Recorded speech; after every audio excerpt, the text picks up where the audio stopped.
Ladies and gentlemen, welcome to FAIR's International Podcast, where policy crosses borders and where we discuss mass migration in a transatlantic global context. Our guest today is Michael McManus. Michael is Director of Research at the Henry Jackson Society in London. He was previously Research Director at FAIR. He has spent nearly 20 years working in politics and international relations. He has experience working in Brussels, where he advised members of the European Parliament on international trade and aid deals. This included work on post-Arab Spring states and assistance packages to Ukraine.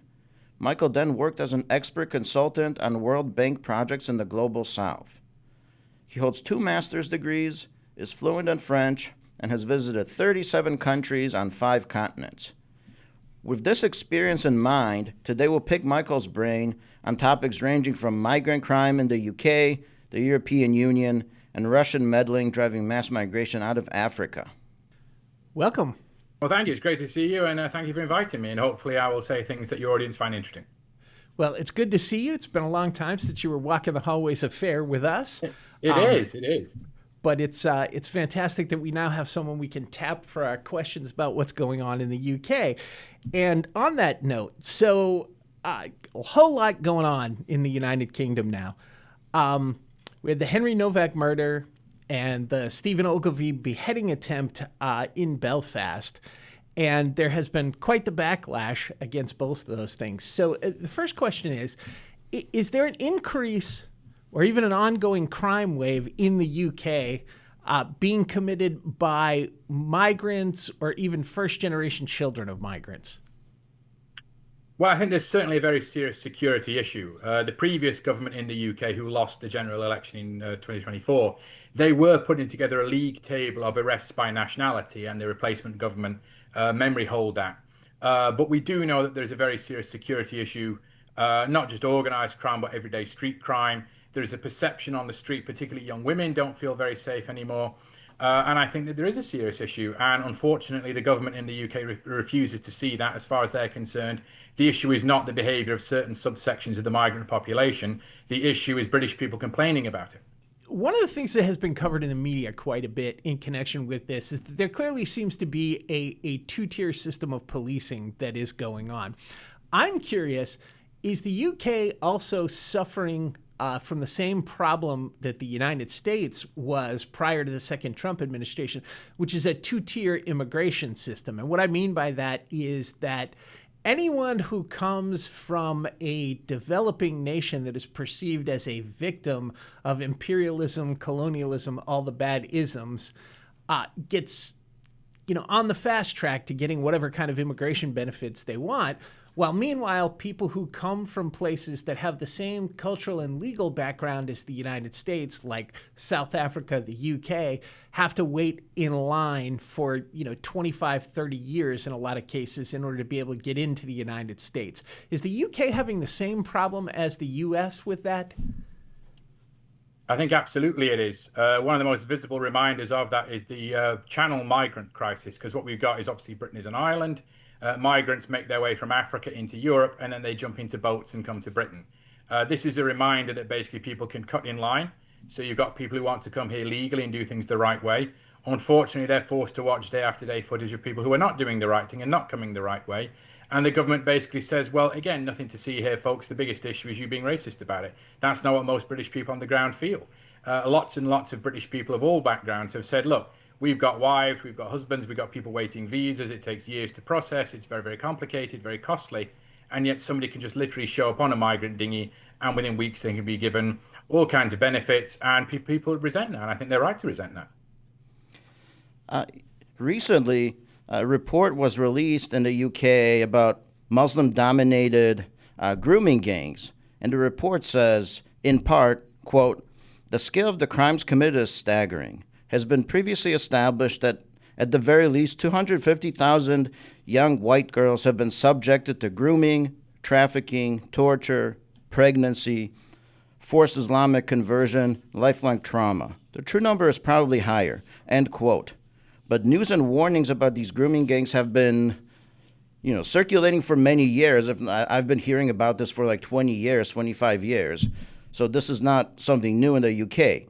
So this has been covered, but sometimes ignored by the UK establishment for a very long time. Do you think that's because they don't want to damage the mass migration agenda, that they're just, ignoring it and kicking it under the rug? Well, I think that's a very good question. And the grooming gang scandal has been absolutely volcanic here. I think for very, very years, the Labour Party had a policy of basically certain communities were not policed as thoroughly as others. We come to the two-tier thing again, where migrant gangs, and this was a problem across the country, were mistreating girls. When these girls went to social services, the social services were basically told, well, go easy, we don't want to.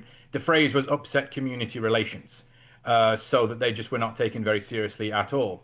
And over time, the volume has just picked up. Now, I think that the problem in Britain at the moment is that there does appear to be sort of some animals are more equal than others. We were talking about George Orwell before, in that complaints by certain members of communities are taken seriously. Some are not. The Henry Nowak murder, for example, Vikram Digwer, the killer, said this guy called me a racist name. And straight away, the police started to investigate that. Whereas these girls who were victims of the grooming gangs, they said for years and years, I'm having a problem here. And the authorities said, well, you're probably making it up, go away, we don't want to know about it. And as it started to come out now, I think the scale, frankly, is pretty breathtaking. I mean, those numbers are just absolutely unconscionable. And again, as you say, given the nature of the sort of crime that it is, there's a very good chance the real number is much higher. Just as a follow-on question to that, working here in the U.S., as everyone knows, we have the Second Amendment. We have a pretty permissive environment towards firearms. Self-defense is a big issue in our politics.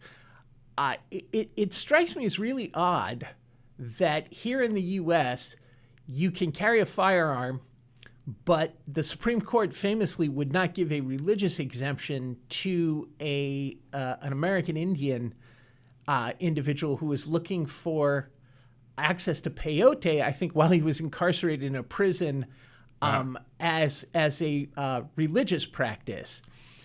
Then we have the UK, where you can't carry a pocket knife if you're an electrician, if it's over a certain length, and you really can't carry anything, even pepper spray, for self-defense, and yet the government willingly gives an exemption to Sikhs to carry a kirpan. And I believe in the Henry Nowak murder, it was like a 7 or 8 inch knife, which would probably even be illegal to carry on the street here. So how does, Britain has common law system very similar to ours.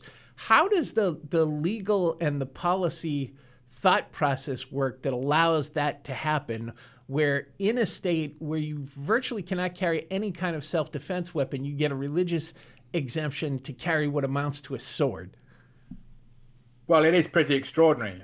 If you go into a store in the UK, for example, and you want to buy a knife, you have to show ID. I mean, literally, you want to buy a Thomas the Train knife and fork set for a little kid, you have to show ID for it. This is something that is pretty extraordinary. And again, there is this belief about two tiers. Certain religious communities can carry effectively weapons. Everybody else in Britain will face astonishing fines or jail time if they carry things that aren't weapons. You've used the example of the electrician before. Somebody coming back from a camping trip who goes through an airport and they've got a little flick knife, that's it, they go into jail. And I think that there is a serious issue here, because as well as the immigration issue, people don't like mass immigration. They also really resent the idea that certain communities are being policed differently. British people walking around with a knife on their person would be subject to arrest and jail. They say, why is one community allowed to carry weapons or not? And that is something that has been one of the features, because the Sikh community in Britain are actually quite well thought of. They're generally speaking pretty well integrated. This issue of knives in the aftermath of the Henry Nowak case, people said, well, that's maybe one thing we're a little bit uncomfortable with. All right, so a big driving force behind Brexit was the desire to put a stop to unchecked mass migration into the UK via the European Union. However, it seems that even after Brexit, migrants and the boats just keep on coming and pouring across the border. Now, that constant influx clearly politically hurt Boris Johnson, and it also seems to be having a negative effect on Keir Starmer. And yet neither one of them appeared ready to do what Donald Trump has done here in the United States. Why is that? You would think that the British government, which has been a pretty potent and powerful government throughout history, would just say, enough already. We are an island. We're going to stop this. And it hasn't happened. Well, I think that's a very good point. I mean, the fact that Britain is an island means that you have a natural fortress against invasion. This isn't like some countries where it's a very, very long land border and it's harder to police and monitor. If you're on an island, the migrants have to get there. There are only certain choke points that they can use to sail there, so you could control it. You're very right about what happened with Boris Johnson. What happened with Boris Johnson is we had the Brexit vote in 2016, where we said, look, EU membership means you have to have open borders. If you leave the EU, you lose the open borders. And most British people said, well, that's a deal worth doing because immigration has gotten too high. They were promised control of the borders. And in 2019, the Conservative government at the time said, elect us, we'll make sure Brexit is followed through, we'll stop mass migration. And they won an extremely handsome victory. They had an 80-seat majority in the British Parliament. Not since Margaret Thatcher's the Conservative Party enjoyed that kind of dominance. Instead of governing as they campaigned, they then sort of very gently retreated back to the Westminster consensus on mass migration. Migration's great. They do the jobs we can't or won't do. The sort of catchphrases here in the American context as well. And after COVID, we had what was been nicknamed the Boris bounce, where there was just an absolutely humongous increase in immigration, not of the brightest and best, but of very, very low-skilled, low-wage migrants doing things like Deliveroo drivers, taxi drivers, burger flippers, and sometimes people who don't work at all. And I think that that has created tremendous anger in the British people because we voted to stop mass immigration. The mass immigration not only didn't stop, it got worse. And I think the Conservatives didn't do it because they just saw the GDP argument. You know, line go up is the joke about, well, it doesn't matter about mass migration. GDP has to be seen to go up. Labour, I think it's more ideological. They have this belief that immigrants are always seeking a better life and that you have an obligation because of colonialism or whatever to give them that better life, even if economically they're not that much of a boon. So the Conservative government wouldn't do it because I think they felt incorrectly that there was some kind of economic boost post-Brexit that the country needed. And I think Labour didn't do it because ideologically they are against immigration control in general. Yeah, so the illegal migrants that are crossing into Britain from Europe are claiming asylum just as a way, as a ruse to get into the UK and stay and get benefits and all of that. But inevitably, they've all passed through another safe third country, mostly France and a bunch of others, Spain, Italy. So they've passed through multiple safe third countries. So is this just another example of asylum being massively abused, just like it was in the United States at the southern border? Absolutely. The humanitarian route is the most widely abused at the moment. What happens in Britain as it stands tonight is if you can make foot down in the UK, you just say the word asylum. The government then has to treat your case, no matter how obviously fake that it is or whichever safe country you came from. It takes several years to check out if you are indeed seeking asylum. And once they conclude that actually you're making it up to get into Britain, they say, well, the bad news is you can't deport me because of human rights law, because under British law, you cannot deport people to countries where their human rights may be at risk of abuse. There's no refoulement, you know, in legal speak. And as a result, if you're a migrant looking to go to the UK, let's say you're in a country like Mali or Niger or Sudan, all you've got to do is get to the UK and the chance of being removed is almost zero. All you've got to be willing to do is say asylum seeker when you arrive. And then if they ever come to try and remove you, say, well, you can't remove because of human rights laws. We've touched upon the EU already, but let's talk about the EU Migration Pact. We've had a similar issue here. There was a push under the Biden administration to have the U.S. sign into the UN Convention on Irregular Migration. This pact has been sold by bureaucrats as a fix to mass illegal migration, but what it really seems to do is undermine national sovereignty and obligate European nations to take in an EU-dictated quota of asylum seekers, illegal aliens, whatever you want to call it. Why do you think that this has been put into place, and why is it that the EU can't seem to see the problems connected with this? Well, I think the problem with the European Union is, again, it's ideology. The European Union, I worked in its institutions for 13 years. I'm pretty close. I know how they tend to think, how they tend to roll. One of the things that they used to say repeatedly is that a global government is inevitable. They believe, we began as hunter-gatherers, we became city-states, nation-states, European Union-sized blocks, and one day there'll be a glorious global government, so we just got to get ready for it. This is part of the reason that they operate on, is that, well, it's going to happen anyway, we might as well manage it. And their argument is, for example, that people are completely interchangeable. Polish people and people from Mali, 100% the same, no differences here. So what's the problem?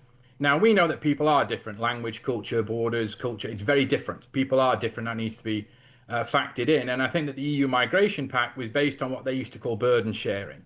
Now, what that meant was that certain countries got more migrants than others. And to try and spread the burden out, they said we need to put migrants in different European countries to spread them out. And obviously, the people in some countries objected. Poland and Hungary were the most vocal about it. And the European Union was trying to force them to take it, through financial pressure. And again, the European Union doesn't see the problem with the whole European continent being full of migrants. They're quite angry about the fact that the migrants are not being spread out because some national governments resist. And they think some kind of pan-European law will overrule the right of nation states to object. I think one aspect of it, too, is what we saw here in the United States under Biden. If you spread the migrants out, it gets much harder if you ever decide to remove them, to locate them, and then actually remove them if they're spaced out all, hither and yon. Yeah, absolutely as well. And then there's issues, I think in the US context, there's issues around you make sure you put them in places like Ohio and Florida so that long term you've got a voting bloc in an important must-win state. I think in the European Union context, it's not so much about elections, it's just about spreading migrants out so that ultimately the nation states don't really have much of an identity anymore, and then they just have to fall into this pan-European thing under Brussels control. Now, speaking of the source or origin countries, you actually recently published a report on Russia's activities in the Sahel region of Africa and how they drive mass migration out of Africa into Europe. Can you tell us a bit about the general region you were delving into and how Russia's meddling is exacerbating Europe's already out of control mass illegal migration problem? Yeah, of course. The Sahel is a region in the central band of the Sahara, some of the world's poorest and most unstable countries, Niger, Mali, Burkina Faso, places like this. And what happened is after the invasion of Ukraine, Russia had very few friends in the world.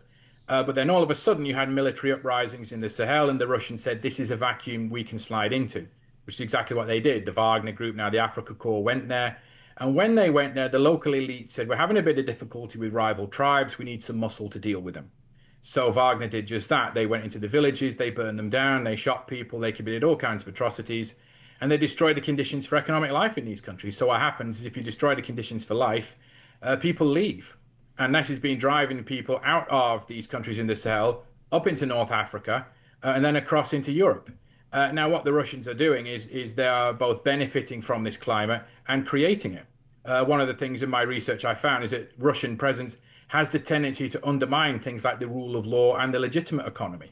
And what that means is the states don't get any taxes, so people smugglers are really making a lot of money. I spoke to a Nigerian journalist recently who was actually kidnapped by the Wagner Group, which was not the most pleasant experience of his life, I get. And he was telling me that what happened was they actually had the Wagners were not only destroying the conditions for life that were driving migrants out, Wagner groups had side hustles with people smugglers directing migrants to different places. Okay, you want to go to France, you need to go here. You want to go to Italy, you want to go here. And so what they've done is they've destroyed the conditions for life in Africa. They've driven migrants into Europe. And in some cases, they've actually made money from sending migrants into Europe. So Russia, okay, a lot of people are looking at the trenches in eastern Ukraine. Actually, Russia's trying to hit Europe from the soft underbelly. At the very start of this war, you may remember, they were sending migrants across from Belarus into countries like Poland and Lithuania, up into Finland, trying to create pressure there. And as the European countries said, no thanks, put the borders up, the Russians said, well, if we can't attack you from the east, we'll attack you from the soft underbelly in the south of the Mediterranean. So this is something that's going on not only in Africa, but all over the place. There are societies that are trying to weaponize mass migration against the West. Turkey under Erdogan, the Russian and Belarusian hybrid warfare against Poland and its neighbors in the Baltic region. That's one side of this. But there's a flip side of this, which is weaponization of the migrant streams that are already in countries like the UK and the US. And so I'm thinking of like diaspora diplomacy and things of that nature. Has this had an obvious effect on the UK right now? Absolutely. We had a situation where a group of Pakistani heritage MPs wrote to the government and said there's lots and lots of people in a certain region of Pakistan. They don't like traveling to Lahore or Karachi to fly to Britain. Could you build a regional airport in their part of Pakistan? We've had a situation when Narendra Modi, the leader of India, has said that he wants British Indians to vote a certain way to support India's interests. This is something that British people, not unreasonably, are quite upset about. They say if you're living in the UK, you should be loyal, or at least not disloyal. And this diaspora diplomacy, it is causing a problem. It is causing an issue because mass migration, we've got a lot of people in the UK, mostly from the Indian subcontinent, but increasingly from other parts of the world too. And we're having this problem. We've had situations where Eritreans have fought each other in the street with machetes over which faction of the Eritrean government you support. In other parts of the UK, we've had different clans fighting each other at certain elections now in East London. It's not unusual to get a Bangladeshi clan fighting physically with another Bangladeshi clan because they want to win the election and see who gets to control the local council's budget. So this sort of diaspora diplomacy and this sort of rivalry they bring with the old country into the UK with them, this is something that people watching, people in Britain are very demoralized by it. They look at it and say, well, this is just another fruit of open borders immigration. So, Michael, this was all very enlightening. As a parting thought, do you think when it comes to the UK or Europe in general, or the US, especially before Trump, do you think that the Western elites in general have basically betrayed their citizens at this point? I don't know if they've necessarily betrayed them, but they certainly seem very unmoved by the negative externalities of open borders. They typically don't live in the communities that they preach the joys of open borders in. You might remember Martha's Vineyard a few years ago. I think it's one of the wealthiest parts of the United States. And in terms of election results, I think it was more liberal than Los Angeles and Seattle. And yet all of a sudden, I think 50 migrants showed up from Guatemala. You know, it was women, kids, and they were gone at the point of a bayonet within 24 hours because these ultra liberals were saying, just a second, there's pressure on services here. We don't know where these guys have come from. We're not sure we can help them. What about the pressure they're going to have? So it was quite extraordinary to see people being marched away to buses past "No human is illegal" lawn signs. These very sort of woke, right-on liberals said that diversity is great providing somebody else deals with it. And I think that that's happening in other parts of the world as well. You know, you get this in Britain where our elites send their kids to very elite fee-paying schools. They live in very, very safe neighborhoods on the outskirts of London in the commuter belt, the stockbroker belt. They don't send their kids to dangerous inner cities. Their wives are not getting on public transport full of migrants who are not always the best house guests. And I think that they're not necessarily betraying us actively because they hate us. I think there's definitely a complete disregard for, you know, if we have to deal with the negative consequences, that's fine. The only time that we see any kind of change is when the political class themselves start to taste this. And at the moment, that's relatively rare. All right, ladies and gentlemen, our guest today was Michael McManus. Thank you, Mike, for appearing here today. We appreciate it very much, and we hope you'll come back and visit with us again soon. Well, thank you. It's very kind of you to have me, and hopefully your viewers got some interesting points there. Thank you. So we'd like to thank our viewers for watching today. And to learn more about immigration policy, please visit www.fairus.org. Thank you.